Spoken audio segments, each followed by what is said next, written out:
জুলাই আন্দোলনের ছাত্র নেতাদের পক্ষ থেকে গঠিত হচ্ছে আরেকটি রাজনৈতিক দল। খুব শিগগিরই নতুন এ দলের আত্মপ্রকাশের কথা শোনা যাচ্ছে। ধারণা করা হচ্ছে আলী আহসান জুনায়েদ ও রাফি সালমান রিফাত দুজনের নেতৃত্বে আসতে যাচ্ছে নতুন এ দল। ছাত্র নেতৃত্বের নতুন দল এনসিপি গঠনের প্রক্রিয়াতেই দুটি অংশের বিভাজন দৃশ্যমান হয়েছিল। সেই প্রক্রিয়া থেকে বেরিয়ে আসা অংশ আরেকটি রাজনৈতিক সংগঠন কেন করছেন এ নিয়ে চলছে আলোচনা। এদিকে অভ্যুত্থানে সক্রিয়ভাবে অংশগ্রহণ করা জুনায়েদ ও রিফাত বলছেন, গণঅভ্যুত্থানের আকাঙ্ক্ষার জায়গাটা দুর্বল হওয়ায় সেটাকে বাঁচিয়ে রাখতেই তাদের নতুন প্ল্যাটফর্ম প্রেসার গ্রুপ হিসেবে কাজ করবে। আওয়ামী লীগকে নিষিদ্ধ করা সহ বিভিন্ন দাবি নিয়ে মাঠে থাকবেন তারা।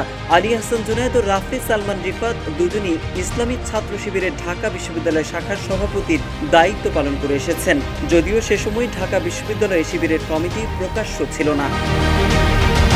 সম্প্রতি ফেসবুকে নতুন দল প্রসঙ্গে একটি পোস্ট করেন আলী আহসান জুনায়েদ। সেখানে তিনি পিলখানা, শাপলা ও জুলাই গণহত্যার মতো ভয়াবহ অপরাধের বিচার, ফ্যাসিবাদী দল আওয়ামী লীগকে নিষিদ্ধ করা, দুর্নীতিমুক্ত সামাজিক ও রাজনৈতিক কাঠামো নির্মাণ সহ গুরুত্বপূর্ণ বিষয়গুলো রাজনৈতিক দলগুলোর কাছে গৌণ হয়ে পড়েছে বলে উল্লেখ করেন। এই পরিস্থিতিতে জুলাই গণঅভ্যুত্থানের পক্ষের সব রাজনৈতিক ও সামাজিক শক্তির সমন্বয়ে একটি শক্তিশালী প্ল্যাটফর্ম গঠনের উদ্যোগ নিয়েছেন বলে জানান তিনি।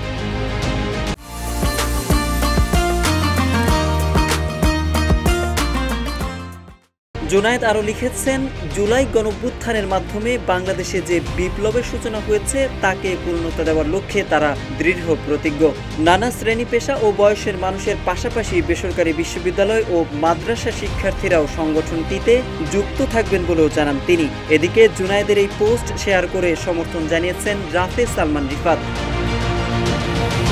তবে অতীতে শিবির সংশ্লিষ্টতার কারণে আত্মপ্রকাশের আগেই নানা ধরনের প্রশ্ন উঠছে নতুন সংগঠন নিয়ে। অনেকেই বলছেন, শিবিরের ট্যাগ থাকায় ছাত্র নেতৃত্বের নতুন দল জাতীয় নাগরিক পার্টি বা এনসিপিতে জায়গা না পাওয়ার কারণেই গড়ছেন এই নতুন প্ল্যাটফর্ম, যেখানে থাকতে পারে ধর্মের প্রাধান্য। তবে নতুন আরেকটি রাজনৈতিক সংগঠন তৈরির উদ্যোগকে ইতিবাচকভাবেই দেখছে এনসিপি। তবে প্ল্যাটফর্মটিকে জামায়াতের বি টিম হবার সম্ভাবনাও উড়িয়ে দিচ্ছেন না তারা।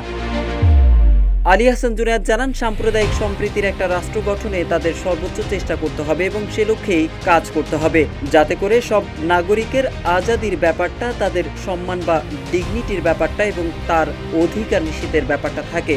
আদর্শের প্রসঙ্গে তিনি বলেন, ফ্যাসিবাদ বিরোধী, আধিপত্যবাদ বিরোধী এবং বাংলাদেশপন্থী আন্দোলনে তারা বিশ্বাস করেন। মোহাম্মদ সাইফুল ইসলাম, ইত্তেফাক।